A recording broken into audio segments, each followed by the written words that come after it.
কোন সাহাবীকে যারা ইসলাম কবুল করেছে, কোন সাহাবীকে গলার মধ্যে রশি পেঁচিয়ে রাস্তার মধ্যে টেনেছে, তার ফুটন্ত বালির মধ্যে উপর করে শুয়ে রেখেছেন, তারপর কাউকে না খাওয়িয়ে রেখেছেন, দিনের পর দিন না খেয়ে থেকেছেন, দিনের পর দিন প্রহার করেছেন, এভাবেই জুলুম নির্যাতন করেছেন। খাব্বাব রাদিয়াল্লাহু তাআলা আনহু ছিলেন কর্মকার।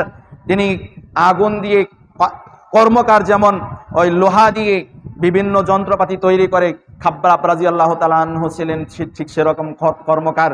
তিনি ইসলাম কবুল করার পরে তার উপর যে জুলুম নির্যাতন করেছিল, খাব্বাব রাদিয়াল্লাহু তাআলা আনহুকে ওই আগুনের যে কুণ্ডলী, কর্মকারের যে কয়লার যে আগুন, সেই আগুনের উপর শুয়ে রেখেছিলেন।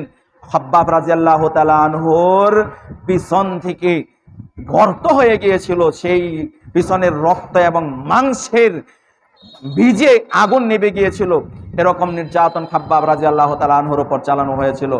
কষ্ট পেতে পেতে পেতে পেতে একদিন নবী সাল্লাল্লাহু আলাইহি সাল্লামের কাছে বলছেন, ইয়া রাসূলুল্লাহ, আমাদের যে আর জুলুম নির্যাতন সহ্য হয় না, আপনি তাদের জন্য বরদোয়া করেন, এর একটা বিহিত করেন। নবী সাল্লাল্লাহু আলাইহি সাল্লাম খাব্বাব রাদিয়াল্লাহু তাআলা আনহুর ব্যাপারে একটু কষ্ট বোধ করলেন। খাব্বাব রাদিয়াল্লাহু তাআলা আনহুকে সাবধান করলেন, ও খাব্বাব শোনো, এটা তো জুলুম নির্যাতনের নমুনা শুরু মাত্র। আমাদের পূর্বে যারা ছিল, যারাই ইসলাম কবুল করেছে, যারাই ইসলামের দাওয়াত দিয়েছে, তাদেরকেই জুলুম নির্যাতন করা হয়েছে, এমন জুলুম নির্যাতন করা হয়েছে, তাদেরকে আগুনে পুড়িয়ে মারা হয়েছে, তাদের জলজন্ত মানুষের উপর করাত দিয়ে দ্বিখণ্ডিত করা হয়েছে। সুতরাং দুঃখ পাওয়ার কিছু নাই, কষ্ট পাওয়ার কিছু নাই। ঈমান আনলেই জুলুম নির্যাতন আসবেই, এটাই তোমার মেনে নিতেই হবে। সম্মানিত উপস্থিতি মুসল্লিন ইকরাম, জুলুম নির্যাতন ছাড়ছে না, জুলুম নির্যাতন কমছে না। এই অবস্থায় নবুয়ত প্রাপ্তির ৫ম বৎসরে আল্লাহ রাব্বুল আলামিনের ইচ্ছায় রব্বুল আলামিন নবী সাল্লাল্লাহু আলাইহি ওয়াসাল্লামকে জানিয়ে দিলেন। কি জানিয়ে দিলেন?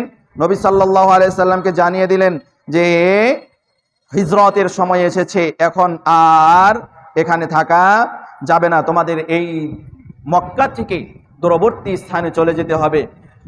দূরবর্তী স্থান বলতে আবিসিনিয়া। সে আবিসিনিয়ায় একজন বাদশা ছিলেন, শাসক ছিলেন, বাদশা নাজ্জাশী।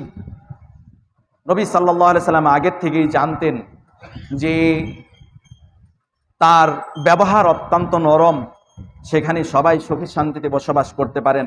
নবী সাল্লাল্লাহু আলাইহি সাল্লাম আল্লাহ রাব্বুল আলামিনের ইচ্ছায়